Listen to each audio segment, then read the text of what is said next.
ミルトンチャンネルです。今日はリタイムの新しいサブバッテリーをお借りできたので、車にセッティングしてみました。その使用した製品がこちら。今回はこの横倒ししても使える珍しいサブバッテリーを使ったんですが、50A の走行充電器でアイドリングさせて、49A 以上の発電をできる方法を見つけられて、かなり楽しかったです。今回はサブバッテリーメーカーのリタイムから新製品が出たとの情報をいただいたので、お借りして使ってみることにしました。内容物は 12.8V 100A のサブバッテリー本体、製品マニュアル、製品カタログ、ロゴステッカーと書類ケース、バッテリーを止めるボルト4つと、そしてこれが私がとても気に入っているんですが、このボルト専用の絶縁キャップがついています。このボルトキャップ、数あるサブバッテリーメーカーの中でもリタイムだけが純正で付属されていて、このキャップがあることでショートの危険性を下げることができます。実は先日、私の不注意でこのキャップをつけていないバッテリーに金属の箱を落としてショートさせてしまいました。これはこの鉄の箱が赤く光るほど発熱して大変怖かったです。近寄ってみると、ご覧のように金属の箱に穴が2箇所開いています。こういったミスをされる方は少ないと思いますが、このリタイムのサブバッテリーは最初から絶縁キャップがついているので、新しくキャップを買い揃える必要がなくて手間が省けます。今回新しくなったこのリタイムの 12.8V 100A ミニのスペックを詳しく見ていきます。動作電圧は 12.8V、 充電電圧は 14.4V プラスマイナス 0.2V。 このバッテリーの容量は 100A で、最大の継続負荷電力が 1280W。 また今回はサイズがかなり小さいんですが、縦 133mm、 横 260mm、 高さ 227.5mm。 これがどれぐらい小さいかというと、私の持っている 10.7 インチの iPad と横幅はほとんど同じぐらいの大きさです。縦は私がつい先日購入した Google Pixel 7a よりもかなり薄いタイプになっていて、すごくスリムな印象を受けます。これは従来製品が 329mm×172mm、 高さ 214mm、 重さが約 11kg。 これに対し重さも約 8.9kg に軽量化され、全体的には 35% の小型化と 20% の軽量化が図られています。こちらのリタイムのバッテリーですが、念のためテスターでバッテリーの電圧を測った方がいいとのことなので、絶縁キャップを外して念のためテスターで電圧を計測します。このプラスとマイナスを測った値が 12V を下回っていると製品に不具合があるとのことなので、念のため計測しておきます。測定結果は 13.2V、 電圧は正常です。次にバッテリーの電極にボルトを装着します。ボルトをきっちり留め終えたら充電をしていきます。先ほど計測した電圧は 13.2V ですので、このリタイムの製品マニュアルのバッテリー容量換算表をチェックします。この表によると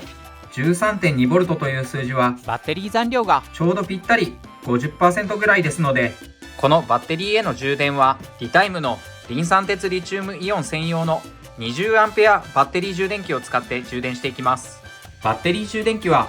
火花を防ぐために充電器をコンセントに接続する前に充電器とバッテリーに接続していた方がいいそうなので、これに従います。この赤のプラス、黒のマイナスのワニ口クリップを止めて、次に電源をコンセントに挿したら 20A の充電の場合、約5時間で容量の 100% まで満充電されるとのことですので、2時間半程度でバッテリーの充電が終わると思います。充電開始からどのぐらいの時間で充電完了するか、時間を測定します。充電が開始され始めました。はい、サブバッテリー充電開始から1時間28分が経過。このバッテリー充電器がそこそこ大きな音量をしているので、デシベル計で音量をチェックします。約66デシベル。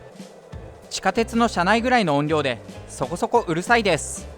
次にバッテリー充電器とこのバッテリーの電極の部分がほんの少し熱くなっているのでサーモグラフィーカメラでチェックします。バッテリーの充電器の温度は一番高いところでも34度程度。ケーブルが少し熱くなっていますが、それでもケーブルの一番熱い部分で38度程度ですので問題はないかと思います。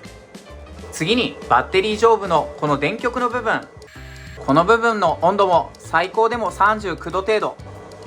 発熱に関しては特に問題はなさそうです。コンセントの根元も測ってみます。この部分は24度程度しかないので全く問題ないと思います。バッテリー充電開始から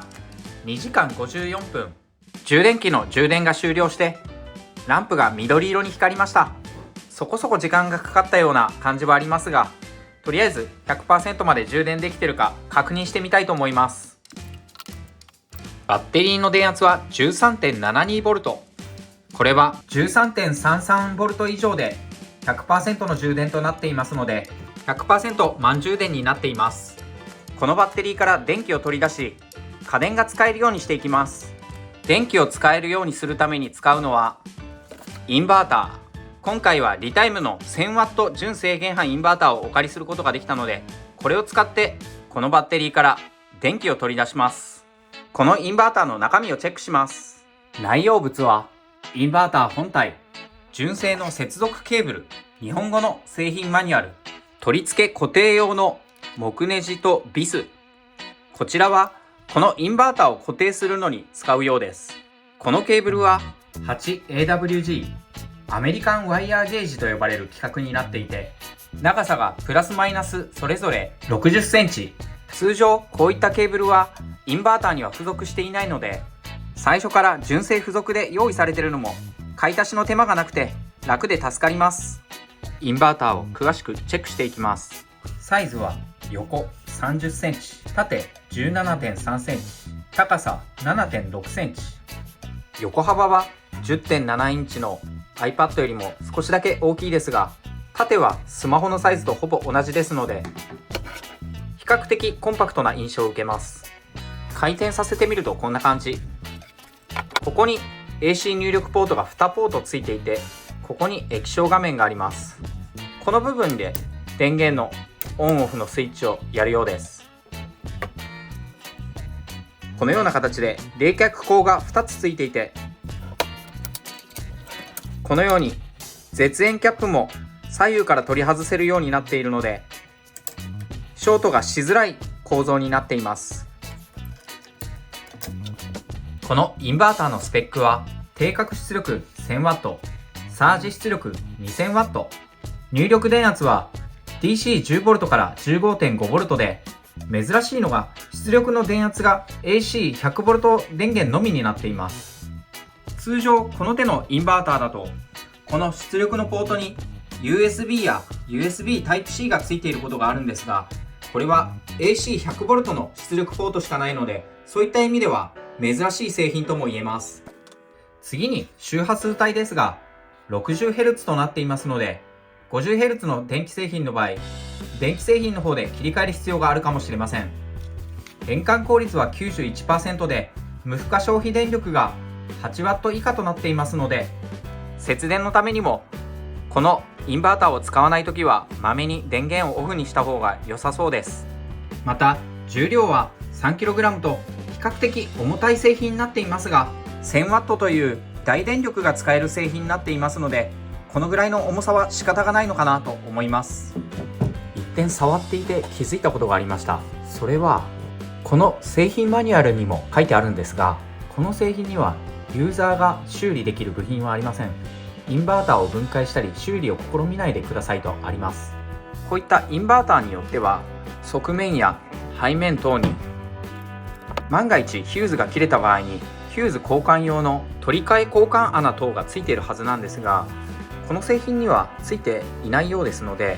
おそらくこのインバーターはヒューズ自体は内蔵されているとは思うんですけれども、このインバーターの使用中にこの中のヒューズが飛んでこの製品が壊れることを防ぐために念のためプラス極にヒューズを仕込むことにしました。この点をリタイムの技術の方に問い合わせたところ、ヒューズのアンペア数は 80A 以上が適正との回答を得ました。この後 Amazon で 80A のヒューズを追加購入。これをインバーターに仕込みます。バッテリーとインバーターをつなぐにあたって、まずインバーターのこの主電源のボタンをオフになっていることを確認してから取り付けていきます。プラスの極からつないでいきます。インバーターの端子の締め付けトルクは12から14ニュートンになっています。本来はこういったトルクレンチで締めた方がいいんですが、私は30ニュートン以上のトルクレンチしか手元になかったので、今回は仕方なく普通のレンチで締め上げますが、トルクレンチをお持ちの方は12ニュートンから14ニュートンの間で締めてください。この部分が緩んでいたりすると発熱・発火の可能性が上がりますので、必ずきっちり締め上げるようにしてください。絶縁キャップをかぶせておきます。マイナス端子は反対側から絶縁キャップを取り外して、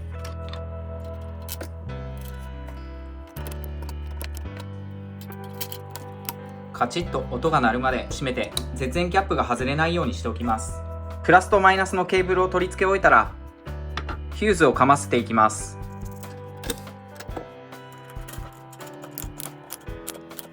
このヒューズをかましたこの反対側のボルトの部分にもプラスケーブルを仕込んでいきます。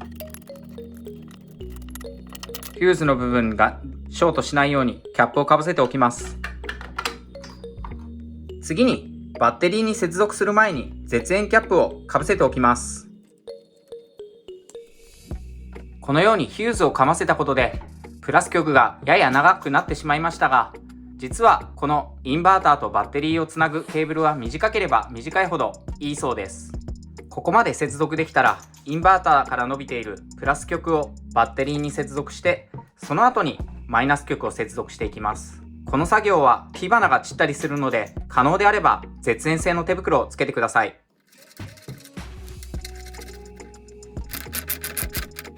バッテリーを固定を終えたら、ショート対策で絶縁キャップをこの上にかぶせておきます。次にマイナス端子も同様に留めていきます。このマイナス極を止める際におそらく火花が散ると思います。散りましたね。この手のバッテリーを接続する際には火花が飛び散ったりするので、可燃性のもの等を置かないようにしてください。絶縁キャップをかぶせます。これで接続が完了しました。インバーターの電源を入れてみます。 13.5V。 液晶画面を詳しくチェックするとバッテリー残量もわかるようになっています。この手のインバーターでバッテリー残量や使用ワット数が表示されるインバーターは使ったことがなかったので、これはとても便利な気がしています。このインバーターは定格 1000W 最大 2000W なんですが、この手のインバーターを使用する際は実際には 1000W 以下の電化製品を使った方がいいそうで、 1000W 以上の電化製品を使ってしまうとこのインバーター自体が破損する恐れもあるので、こういったドライヤーや電子レンジ等 1000W を超える電化製品はたとえ使えたとしても故障の原因になるようなので、このインバーターでは使わない方が良さそうです。私がいつも車中泊で使っている IH クッキングヒーターをこのサブバッテリーシステムで使えるかチェックしてみます。 IH の火力中で動かしてみます。消費電力は 510W 程度問題なく使えています。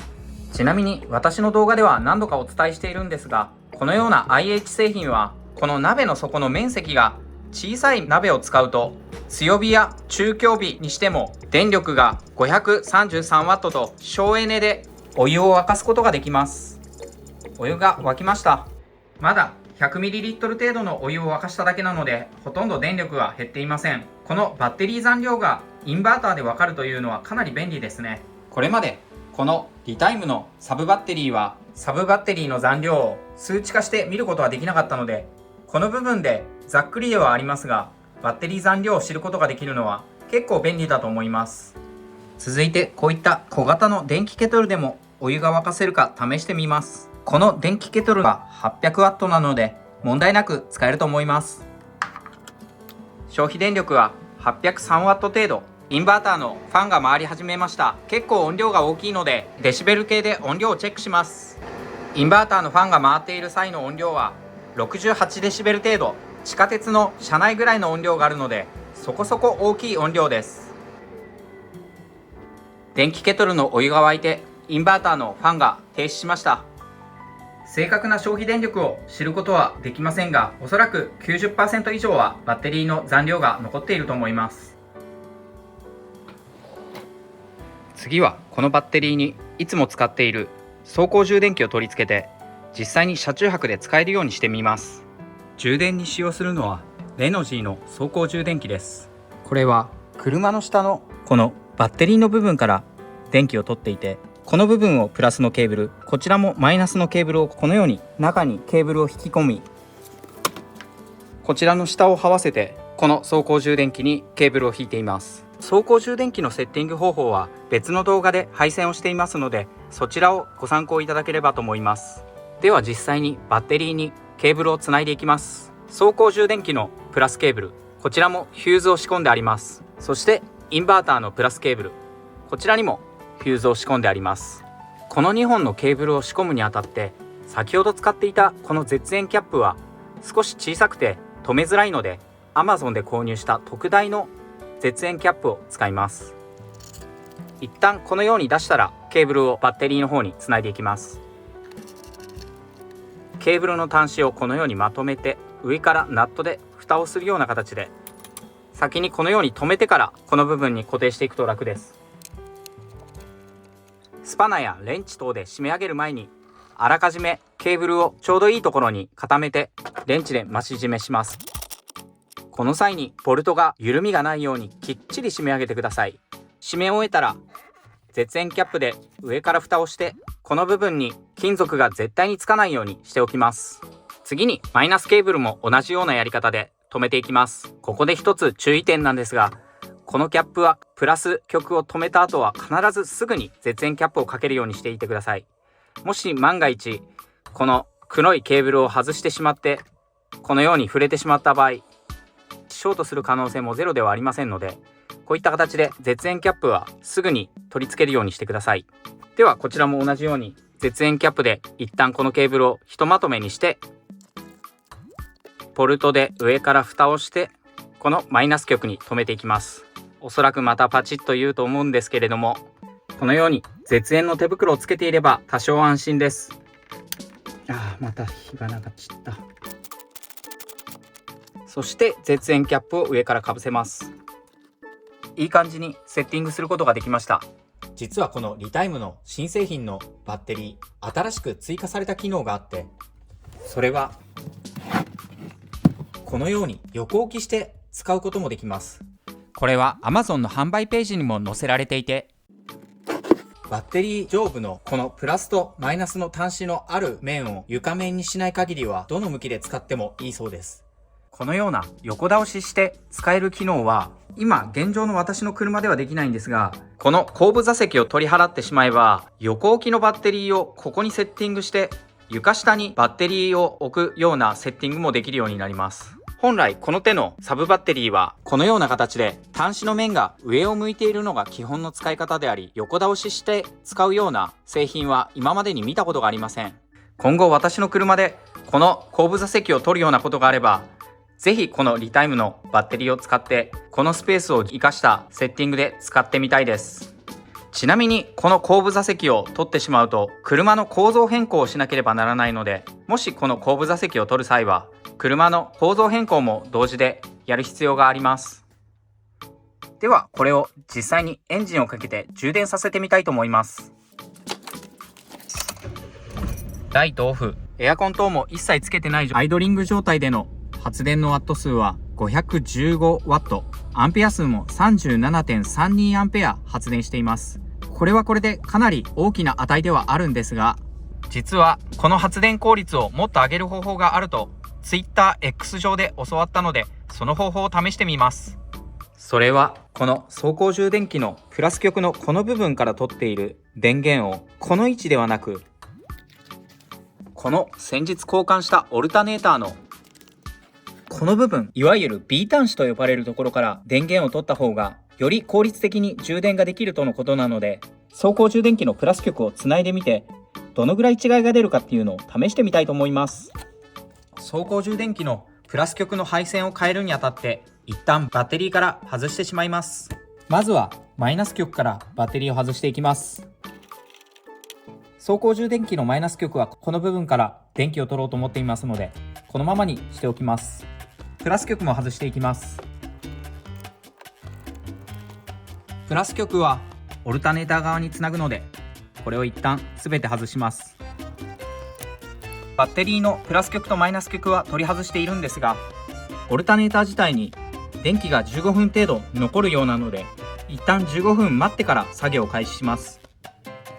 はい、15分ほど経ちましたので、このオルタネーターの B 端子の部分を外していきます。10mm のレンチで外れました。この純正のオルタネーターのキャップでは走行充電器のケーブルもまとめることができないので、こちらの大きいタイプの絶縁キャップに交換します。ちょっとかなり狭いところにあるんで、うまく撮影はできてないんですけれども、この赤い方が走行充電器のケーブル、そしてこの黒いケーブルがオルタネーターの B 端子のケーブルになっています。ここかなりきっちり締めました。ここが緩んでいると火災等になったりする可能性もあるそうなので、この部分きっちり締めるようにしてください。はい、そして結構無理やりではあるんですけども、このように B 端子の部分に絶縁キャップをかけて、この部分でショートは起こらないように施工しました。はい、でこのオルタネーターの部分から出たプラス極のケーブルはフューズをかませてケースカバーをかけておきます。バッテリーを元に戻していきます。バッテリーを戻す手順は外した時と逆でプラスからつけていきます。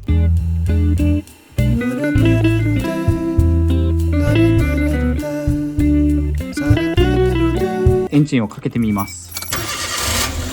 ライトオフ、エアコンも一切つけてない状態です。うおー、すごっ、マジか。 49.64 アンペアまで上がりました。バッテリーへの充電ワット数は690ワット。これアイドリングでマックスの値が出てます。そもそもこのレノジーの走行充電器は50アンペアまでしか発電しないので、 49.36 はもうほぼほぼ最高値だと思います。すごっ。うーわ、これやってよかったわ。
錆止め剤等を塗って防錆施工をして、その上でゴムをつけた方がいいとは思うんですが、ちょっと私今手元に錆止め剤ですとかそういったものがなかったので、こういった形で応急的に穴を養生しました。反対側から見るとこんな感じで、かなり雑な貼り方にはなってるんですけども、このケーブルが傷つかずに車内に引き込めればいいかなと思うので、こういった形で施工しました。で、配線の仕方なんですけども、このように絨毯の下を這わせて車外の方に配線を引き込みました。一旦取り外したシートベルトの部分も戻していきます。シートを戻していきます。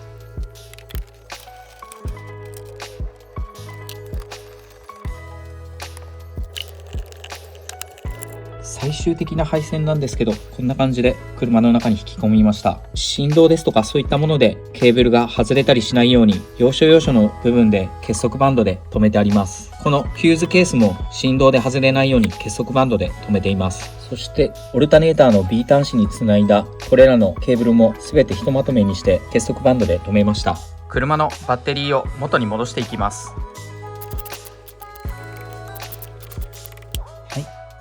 バッテリーを戻し終えたので、シートを戻してエンジンをかけてアイドリング中の充電量をチェックしてみます。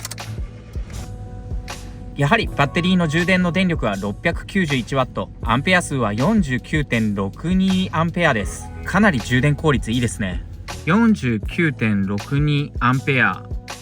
割ることの50アンペアですので 99.24% の充電効率がありますね。これめちゃくちゃいいですね。もうほとんどロスがないというぐらいに走行充電をできていると思います。続いて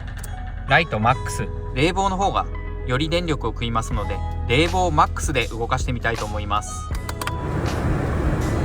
充電のワット数は503ワット、そしてアンペア数が 35.94 アンペア充電できています。やはりライトマックスにして冷房マックスにすると若干充電効率は落ちますが、冷房マックスで回すということもそれほどないと思いますので、そういった意味ではこの下のオルタネーターの B 端子に接続をして走行充電したことでかなり効率が上がりました。このやり方を教えていただいたムービングベースの藤谷さんによれば、車のメインバッテリーに大電流の走行充電器をつなぐと、この部分の負荷が大きくなり発電量を発揮できず、メインバッテリーも傷める可能性があるそうです。このやり方は Twitter 上で教えてもらわなければできなかったことなので、今回充電力をアップデートできて本当にありがたかったです。今回はシート下に穴を開けて配線を通すというそこそこ大変な施工になりましたが、充電効率がかなり上がったので、今後サブバッテリーシステムを車中泊で使うのが楽しみです。本日もご視聴ありがとうございました。もしこの動画を気に入っていただけたらチャンネル登録、グッドボタンよろしくお願いいたします。